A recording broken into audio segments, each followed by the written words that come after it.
Les GM, elles représentent donc 5 à 10% des immunoglobulines sériques totales. Leur taux sérique est de 2 grammes par litre. Le poids moléculaire de la forme monomérique est de 180 000 Dalton. Elle est exprimée surtout par les lymphocytes B sur une forme membranaire, les lymphocytes B sur une forme membranaire ou le BCR. Le poids moléculaire de la forme pentamérique, ou les immunoglobulines, donc la IgM excrétée. Donc le poids moléculaire de la forme pentamérique est de 960 000 Dalton, présent essentiellement dans le sérum. C'est l'IgM sérique.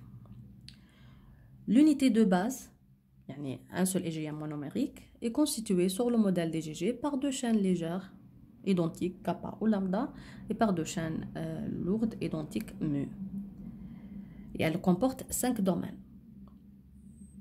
C'est pas comme les GG et les GA qui sont constitués de 4 domaines. Non, elles sont constituées de 5 domaines. Un domaine variable qui est le VH et 4 domaines constants.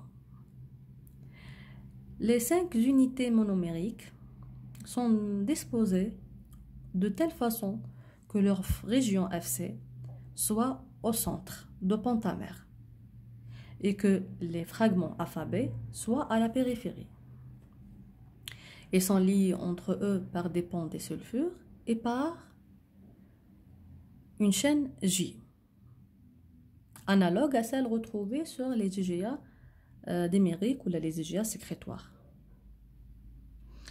Ce qui donne à la molécule pentamérique une structure caractéristique en étoile. On va voir l'image. Donc, comme vous voyez, les parties constantes sont dirigées vers l'intérieur, alors que les parties variables, ou là, les fragments alphabets, sont dirigés vers l'extérieur, alors les fragments FC vers l'intérieur. C'est clair, c'est parce que les parties les en périphérie pour pouvoir lier l'antigène. Ils sont liés entre eux par des ponts des sulfures et par une chaîne J identique à celle des IgA dimériques ou les IgA sécrétoires. D'accord? Comme vous voyez, par exemple, les GA, on a 4 domaines constants. Non, on a 5 domaines constants, un variable et 4 constants.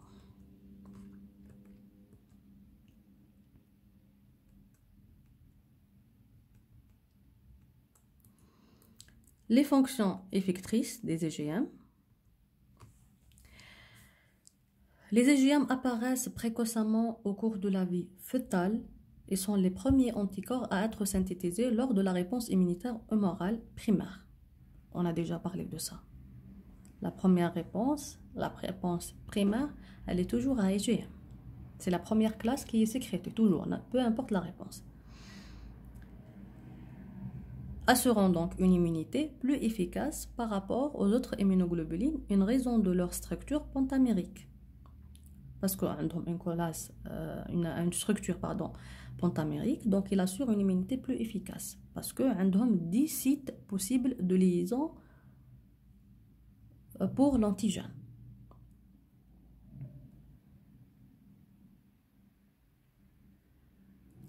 Ils ont aussi une grande capacité de fixer le complément, exactement le C1Q, ce qui augmente aussi leur efficacité pour éliminer les pathogènes.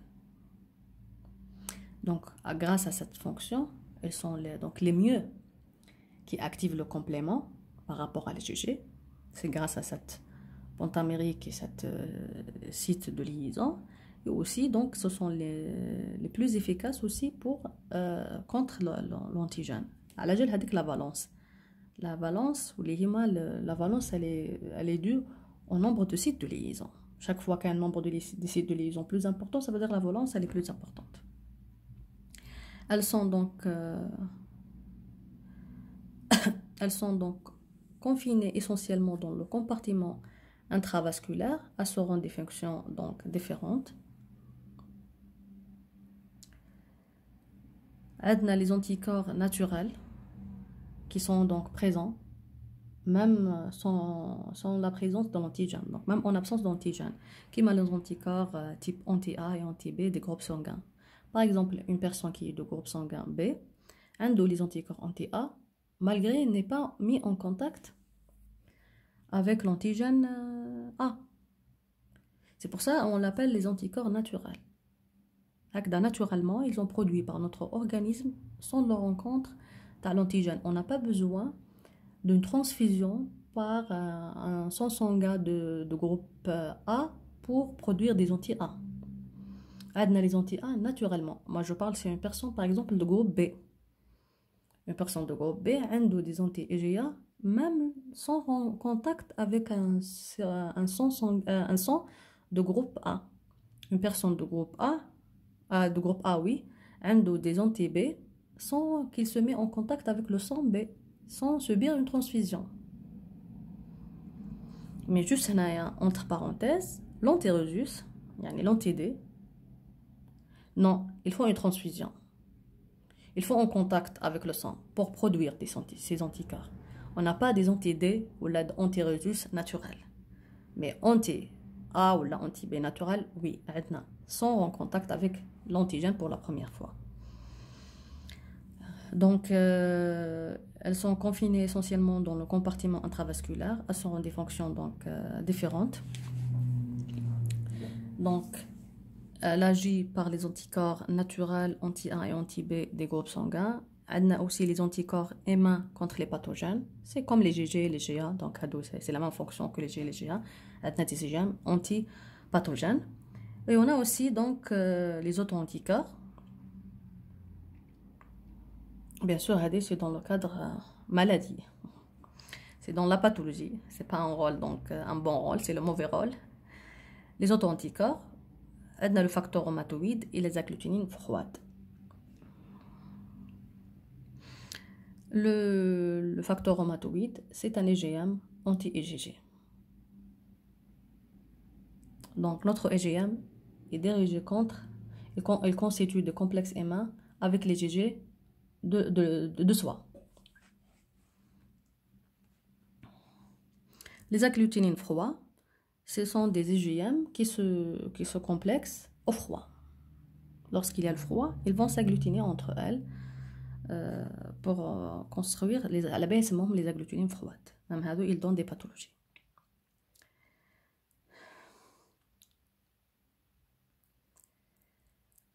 Les macromolécules multivalentes constituant un édifice parfaitement adapté à la capture des grands antigènes, elles sont donc plus efficaces pour agglutiner les antigènes corpusculaires,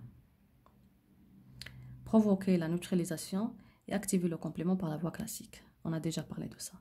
Donc leur fonction, leur structure pentamérique, donc parce qu'elles sont pentamériques, donc elles constituent une grande macromolécule. Une multivalence parce qu'une immunoglobuline monomérique a deux sites de liaison, donc elle a deux valences. Huma عندهم des sites de liaison. Donc c'est un site de liaison, هذا site de liaison. عندهم deux valences. Alors هذا عنده 10 valences. 2 fois 5 donc 10 valences. C'est pour cela ce sont les mieux pour agglutiner les antigènes corpusculaires particulière, voilà, provoquer une neutralisation, donc neutraliser un antigène, empêcher de faire son action, et activer le système de complément. Peuvent être présents aussi dans les sécrétions externes, oui, on peut les trouver dans les muqueuses. Ils jouent un rôle donc accessoire important en tant qu'une immunoglobuline des sécrétions, mais le taux il est très minime. La majorité c'est des IgA. Les GD ont la même structure générale que les IgG, sauf que la chaîne lourde est de type delta, constituée donc de 4 domaines, un domaine variable et 3 domaines constants, une très longue région charnière de 50 acides aminés. Je vais vous montrer les GD. Donc là, l'image, malheureusement, c'est pas le bon image. Normalement, la région charnière, elle est donc longue.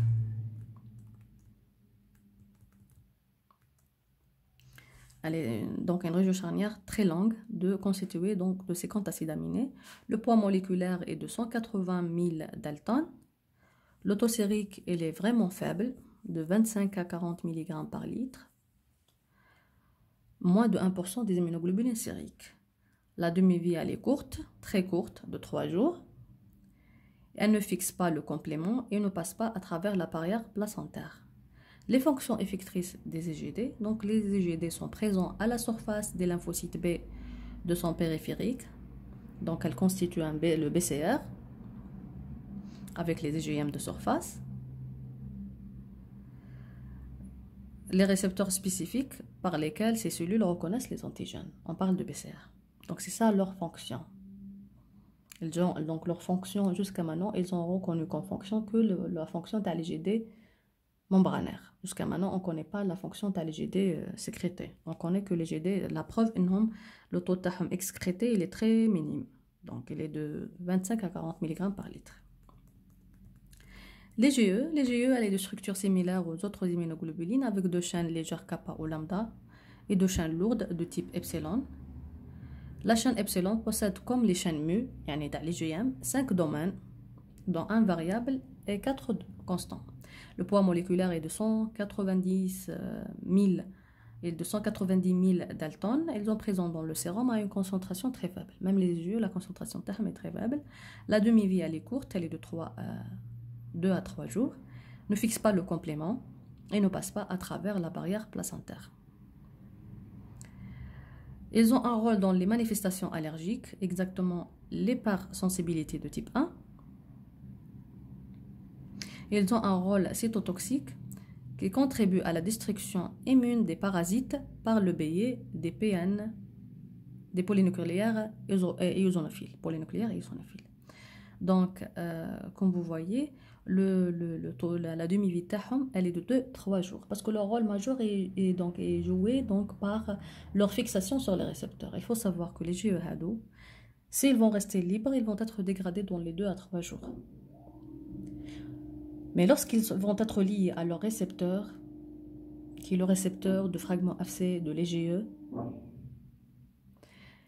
ils vont rester donc pendant des mois sur leur récepteur membranaire. Ils ont un rôle dans les manifestations allergiques par leur fixation à leur récepteur sur les mastocytes et les basophiles, et c'est l'hypersensibilité de type 1. Et ils ont un rôle donc cytotoxique qui contribue à la destruction immune des parasites par le biais aussi des PN eosinophiles, bien sûr, aussi par les IgE qui sont liés aux récepteurs des fragments FC des IgE sur les éosinophiles.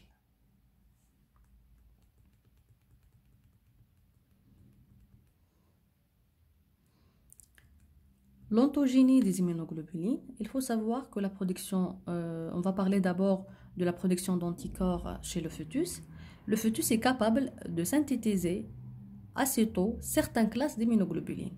On décèle des anticorps de classe IgM dès la 10e semaine de vie et de très faibles quantités d'IgG dès la 12e semaine. Il est bien connu que seuls les IgG maternels qui sont capables de franchir le placenta par un phénomène de transport actif. Cependant, ce passage reste modeste pendant les 2 premiers trimestres de la grossesse et ce n'est que vers la 20e semaine, le 3e trimestre, le début de la 3e semaine, que la perméabilité placentaire pour cette immunoglobuline augmente considérablement. Les enfants nés avant ce terme sont donc malheureusement autant moins protégés que ceux nés à terme. Donc les enfants nés à terme sont mieux protégés parce que le passage est plus important à partir de la 20e semaine. Donc les personnes qui sont nées à 25 ou la 26 semaines, c'est 27 semaines, c'est pas comme un enfant qui est né à 37 semaines. Le taux, c'est pas le même. La production d'anticorps après la naissance, l'évolution des taux d'immunoglobulines synthétisés par l'enfant durant les premiers mois de la vie est influencée par le taux d'anticorps maternel acquis par transmission transplacentaire et par l'importance des stimulations antigéniques.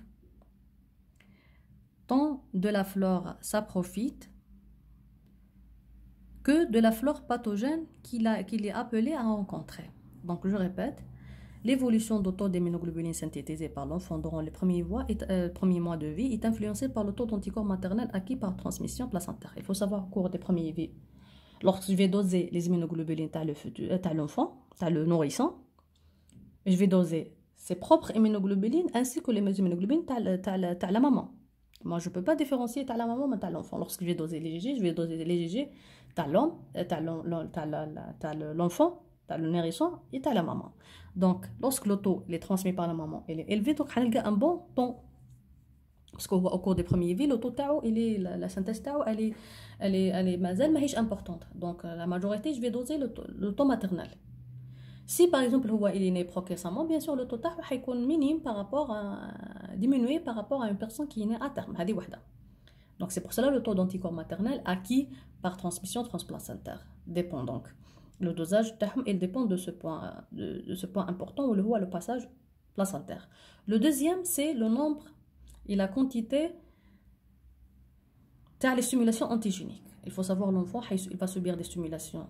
Par la flore, ça profite, parce que l'enfant, le nourrisson, lorsqu'il est né, le nouveau-né, lorsqu'il est né, il n'a pas une flore, ça profite. Il naît, l'intestin, il est stérile. C'est avec l'allaitement de la maman, par l'allaitement maternel, l'alimentation, la succion de doigts, il touche par terre, il suce son doigt. Donc, il va commencer à faire introduire des bactéries qui vont faire un rôle dans la flore saprophyte ou même des pathogènes. C'est ces stimulations antigéniques par ces deux natures de bactéries ou des deux natures d'antigènes saprophytes ou pathogènes qu'il va produire donc des immunoglobulines. Bien sûr, qui est mis à une stimulation plus importante, il y a un temps plus important. Les IgG, le taux à la naissance est égal ou quelquefois supérieur à celui de la mère. La décroissance rapide des immunoglobulines maternelles au cours du premier trimestre, c'est pas au mois, au cours du premier trimestre, explique l'hypogammaglobulinémie observée de façon physiologique aux alentours de 2 à 6 mois. Parce que comme je vous presque les 6 mois, les premiers 6 mois de vie, on a les IgG maternels. Bien sûr, après cette période, à partir du deuxième mois, ou le sixième mois, on va commencer à avoir une hypogammaglobulinémie, un taux d'immunoglobuline diminué, et poussé pour diminuer. Mais il est physiologique, ماهوش pathologique, ماهوش ما عندوش un problème de déficit parce que مازلنا في la période اللي يكون normalement مازال ما عندوش un temps suffisant d'immunoglobulines. كان عنده تاع la maman. Donc avec le temps, il va se dégrader هذوك les immunoglobulines تاع la maman. Et par conséquent, on va commencer à avoir une hypogammaglobulinémie physiologique mais qui va se corriger par la suite. Quant au IgG de l'enfant, leur taux va augmenter pour atteindre celui de l'adulte, comme l'adulte, vers l'âge de 5 à 7 ans.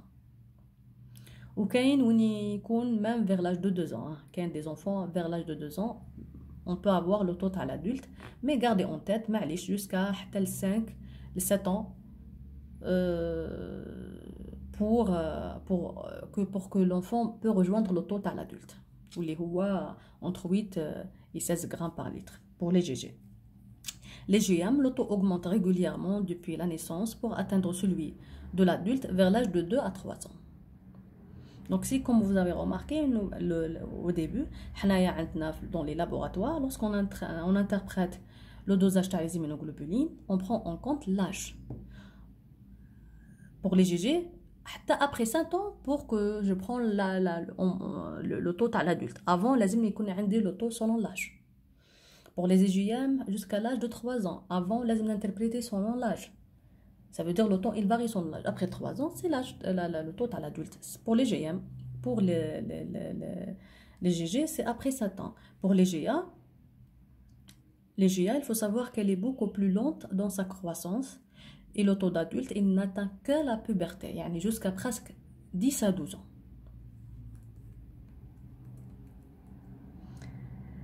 La réponse humorale primaire et secondaire, donc l'introduction d'un antigène donné donne lieu à 2 types de réponses. La réponse primaire qui survient lors du premier contact avec l'antigène et la réponse secondaire qui survient après un deuxième contact ou lors des contacts ultérieurs avec l'antigène. On fait une comparaison entre les 2 types de réponses. Donc, selon les critères suivants, Le délai de réponse, la réponse primaire, on a parlé un peu de ça dans le cours de lymphocyte B. Donc le délai de réponse est entre 5 à 10 jours. La réponse secondaire, elle est plus rapide. Donc le temps de latence, il est moindre, il est de 1 à 3 jours. L'amplitude de la réponse, elle est faible, elle est beaucoup plus forte que la réponse primaire. Elle est exponentielle. Les isotypes des anticorps produits, des IgM beaucoup plus.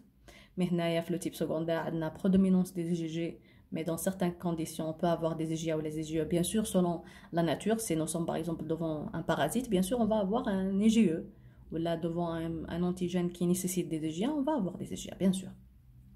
L'affinité des anticorps produits est faible, mais forte, parce qu'on a la formation, le centre germinatif, donc la commutation de classe, la commutation isotypique ou les permutations somatiques. Donc l'affinité, c'est beaucoup plus les permutations somatiques qui touchent les parties variables. La nature des immunoglobulines inducteurs, la nature des antigènes inducteurs, pour la réponse primaire, qu'ils soient antigènes thymodépendants ou indépendants. Mais pour avoir une réponse secondaire, on a parlé, on ne peut pas avoir une réponse secondaire que par les antigènes thymodépendants, parce qu'on a besoin de help des TH2 pour avoir cette réponse. Lymphocyte B répondeur, on a bien sûr les lymphocytes B naïfs, mais c'est lymphocyte B mémoire. Donc on a vu ces schémas, la structure des immunoglobulines, les sous-classes des IgG. C'est la synthèse des GA sécrétoires. Donc c'est un beau tableau parce que c'est un tableau récapitulatif des différentes classes d'immunoglobulines et leurs principales caractéristiques. Il vous rappelle, par exemple, pour les GG, on a 4 sous-classes, pour les GA, on a 2 sous-classes, alors que pour les GM, les GD et les GE, il n'y a pas de sous-classe, il n'y a que la classe. Il vous montre le poids moléculaire, gardez en tête, le poids moléculaire pour le pentamérique. Il vous rappelle le nom de la chaîne lourde. Elle est mu, gamma, delta, alpha, epsilon, gamma 1, 2, 3, etc. La chaîne légère, elle peut être kappa ou lambda pour les 5 classes. Le nombre de chaînes, les domaines constants de la chaîne lourde. Comme vous voyez, elles sont au nombre de 4 les GM, les GE pour les GA et les GG et les GD, c'est 3. Parce qu'on a 5 domaines. Les GM et les GE et 4 domaines, les GG, GA et GD. On a calculé que le constant, c'est pour cela est-ce qu'il y a d'autres chaînes associées? On a parlé de la chaîne, la chaîne J, les GM, parce qu'il est pentamérique. Les GA. Si nous sommes devant un GA sécrétoire, on va avoir la chaîne J plus la pièce sécrétoire. Bien sûr, maintenant, on a les GA sécrétoires, il y a de nature EGA 1 ou la EGA 2. Et les deux, ils peuvent constituer un EGA dimérique et un EGA sécrétoire. Voilà. On a la teneur en sucre. Vous voyez, pour les GE, elle est faible de 2 à 3. Elle est plus importante. Les GE, elle est de 13. Les GM, elle est de 12. Les GD entre 9 et 14, etc. Les GA, c'est de 7 à 11. La valence, comme vous voyez, il y a 2. Bien sûr, elle est au nombre de 4 si nous sommes devant un EGA sécrétoire, parce qu'il est dimérique. Elle est entre 5 à 10 في les GM. 5 à 10 parce que selon le volume de l'antigène. Quelquefois l'antigène il est très volumineux, donc on fixe donc l'antigène par un seul site, mais l'autre site ne peut pas fixer un autre antigène parce qu'il a couvert l'autre valence de la même IgM monomérique. Pour cela, il va fixer que 5. Mais quelquefois, le volume de l'antigène est suffisant pour que les deux bras, les deux alphabets peuvent fixer 2 antigènes. Et dans ce cas, on a 2, donc 2 fois 5, c'est 10. C'est pour comprendre à la 5. 5, lorsque l'antigène est volumineux, donc il va fixer par un alphabet, l'autre alphabet il ne peut pas fixer parce que il est recouvert. Voilà. La demi-vie, voilà, elle est importante. La demi-vie, donc, elle est de 21 jours, elle est de 3 semaines pour les GG 1, 2 et 4, mais elle est de 7 jours pour les G3. Elle est importante. Alors, malgré ma 15 caractéristiques, je préfère que vous vous rappelez à les notions à la demi-vie. Donc, la demi-vie à les GG, elle est de 3 semaines ou la 21 jours pour les GG 1, 2 et 4. Elle est de 7 jours pour les GA Le GG 3, elle est de 5 jours pour les GM, 3 jours, à peu près 3 jours pour les GD. Elle est de, on peut dire 5 à 6 jours pour les GA et de 2 à 3 jours pour les GE. 2,5 parce que c'est 2 à 3 jours. Le passage transplacentaire, c'est possible que par les GG.